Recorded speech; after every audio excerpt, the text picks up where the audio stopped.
Hey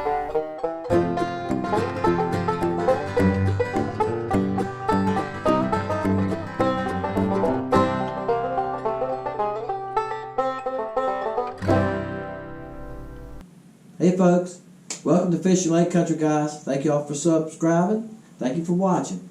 Hey, the water's still stained, as it is on most of the East Coast. We're still trying some baits that we can catch them in stained water.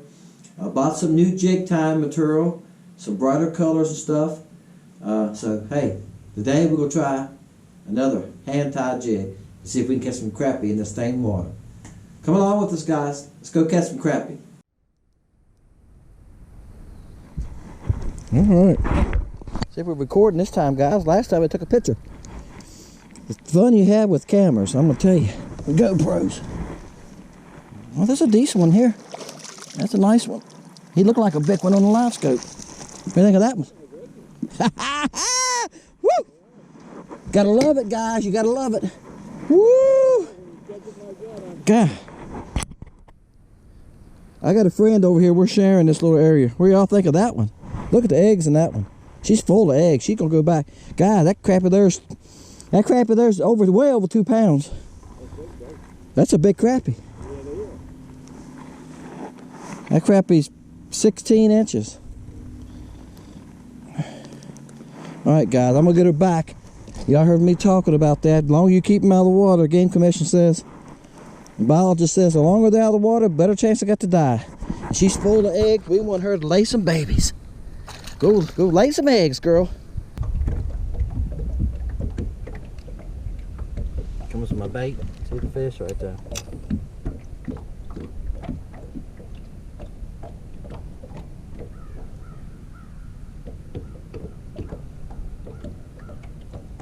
He's following it. He's following it. Come on, baby. Come on, baby.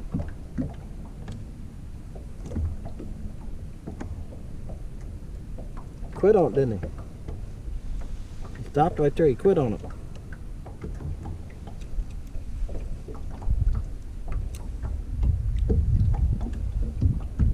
Coming back at him.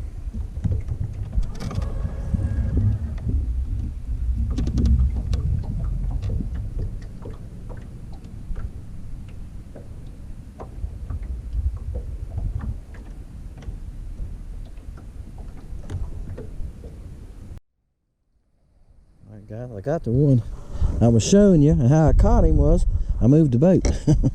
I moved the boat, I pulled the boat up. Got a little closer to him. Nice one too. He ain't as big as the last one, is he? He ain't big. Well, he might be. He might be. He might be big as the last one. That last one was a good crappie, and I didn't take a picture with my phone. I won't go back in the water. I don't have the spotlight on. Guys, this is, look how that eye right there catches on his lip. You ever had that problem? That's why you gotta have a plier sometimes, just to get a hold of the hook down here in the turn of the hook. Then you can. There we go. Then you can do it. All right, guys. I don't know if I showed y'all this jig, and let me get this thing back. He's probably 13. Guys, he might, I say that crappie's pushing 14. He's probably 13 and 7/8, 14 and a quarter. Thank you, buddy. Guys, I'm throwing this jig I tied last night. It's called Pearl. This body is. I got a craft fur tail on it. The reason I'm using the Pearl, you see I'm using a green head and a green tail because the water's so stained. And I figured this Pearl color would reflect the minnow. See, that's reflecting light. So it's got to be reflecting light in the water too. And I'm trying to catch crappie that are 6 to 8 foot that are suspended. So down that far, they should see that light hitting off that minnow. Bait falling right on his head though.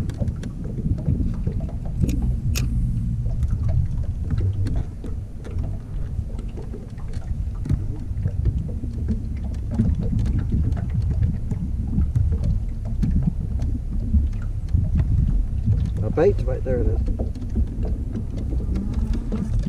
Well, there he comes. See him coming up through there? I got him. Alright guys, I got him on the other camera. Y'all can see him coming up. Well, that's a nice crappie. I moved to a little different place. Oh, that's a nice one. I'm gonna tell you what, guys, littlest fish I've caught today's been about 11 inches. Look at that one. That's a nice one too, guys. He's a 12 and a half, 12 and 5/8, something like that. Let me get the pliers real fast. Right there, and I was worried about him getting off. He was hooked. That's a little hook, but that little hook had him right there in the roof of that mouth. All right, guys, make sure y'all recording. One time today, all I got was pictures. He's a nice one.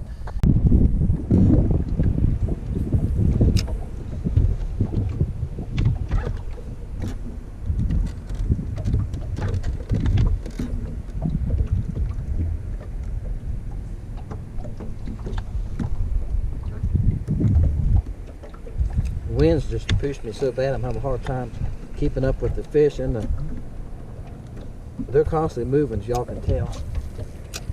Very hard catch today. Hard to present a bait to.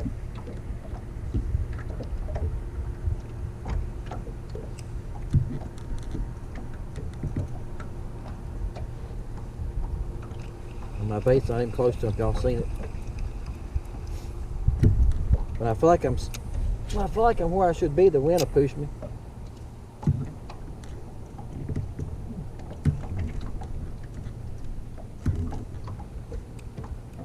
Comes a nice fish right here. See how he's moving? He's getting it on. Watch these fish coming right here. Watch this group right here. Oops.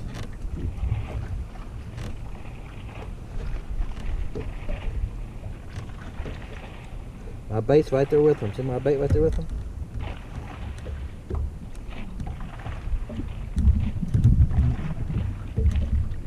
The boat's moving so much.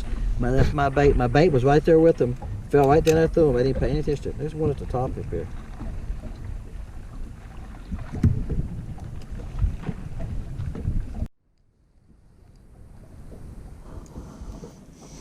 Alright, guys, got one on.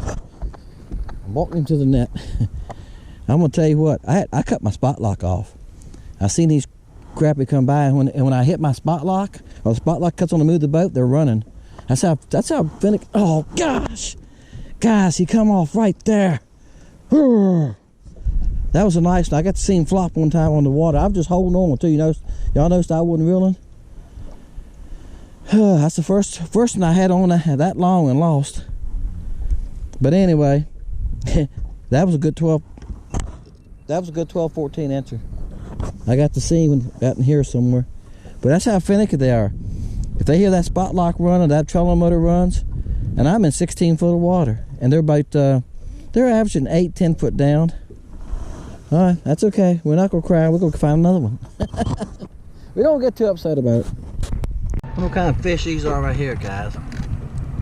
Is that a school of bigger shad? That's my guess. Right at the bottom. See right there?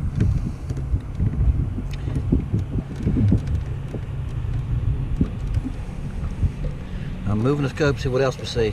There's a fish here. Here comes a school of shad. Them a decent sized shad. You see how you can see each individual shad there? It's on the left corner. See, this is a crappie. He looks like that because he's a long ways. He's 50 feet over, plus he could be going away from us, toward us. See, there's a couple fish right on the bottom. Then we'll probably white perch. See him right here. The boat's rocking now. Bass boat just came by. A school of shad right to see. You got area of shad and stuff running around in. You go catch something sooner or later. Stay out of the trolling motor. Alright. I lost the last one, guys, and I don't know if y'all could see him or not. But I seen this fish. I threw at him 6 or 8 times. He started going away from me. I thought, well, he ain't gonna bite me. I threw back again and was reeling it past him. Oh, here's a nice one. Was reeling it past him, and I seen him dart. I seen him dart sideways. I thought, wonder what he's doing. And I never felt nothing, so I started reeling slowly, and I felt him. He had the bait, was running with it. Oh my gosh. Guys, he's not as big as that one, but look at that fish. I'm gonna tell you what, I might catch a mini today. They like that little pearl body and chartreuse tail. Wow. And I'm trying some different things too, guys. Y'all know what I'm trying to do. I'm trying to find baits in stained water that they'll actually hit for the crappie. Hey folks, we caught some fish, didn't we? They caught some nice ones. That one was a slab. Got me all excited. I'm going to tell you what. And you know what's fun? When you catch them on something that you make yourself. That body is pearl, but if you look at it, it has a little green flash in it, doesn't it? Alright? And you see how fat that is? I'm going to show you the body material in a minute. What I was talking about in the video when I said I put a base on them, I took gray yarn that I bought at Walmart, and I tied it around the jig first. Then I took this body material right here. See how small that is? See, it's pearl, scabella's. It's small. Now you can buy this in different sizes. This happened to be small. It's the only size I had in this color. That's why I went on and bought it. But when it's this small, when you wrap it around that jig hook, it's real skinny. See? So I put the yarn around there and wrapped this around on top of it. After I glued the yarn on, put super glue on both ends, went back, retied, started over again at the head, retied it, went back down the body to the tail, then tied this back on just like you would any other body. I'm telling that for the guys that tie jigs. So I know we have a lot of people that watch that tie their own jigs. Okay? That's what I've done to get it fatter. So if you look at the jig, you can see how thick the body is. That's how I got it that thick, guys. I put a base underneath of it, alright? I want it more bulk because the water's stained. The little fatter it is, they're usually going to see it. And that color, when it was falling through the water column, gave a little flash like a minnow. Looked like a real minnow to them. Chartreuse tail, they can see it, okay? I had one on the chartreuse head too, guys. I had a couple different colors tied up. And this is, I'll mention this too, this is my rod I was throwing on. This is a loose Wally Marshall, 7-foot, light action. Love it. It's a nice little rod. The Pflueger reels, guys, I use these little Pflueger President reels. They're like $50. Excellent for crappie. Size 500. 4-pound test, floroclear, but usually what all I use, okay? Guys, I hope that helps you. I had a good time. I caught some fish. Dealing with this stained water. I'm going to be doing some videos because water's going to be stained for a while. So for me to catch them, I got to find something that go ahead and stain water. Hey, look, guys, this is like the 4th or 5th one I've shared with y'all. I'm still digging to find things that they're hitting the stained water. So if you're fishing stained water in your area, if you're on the East Coast, you are, I'm giving you ideas, some things you can do. If you can tie jigs, give me some ideas. If you're using other baits, remember I done one on bluegrass. Bluegrass worked really good. The screamer, I just loaded. That color worked really good. So check them out. Hey, my name is Dennis, Fishing Lake Country. I'll see you next time right here. See ya.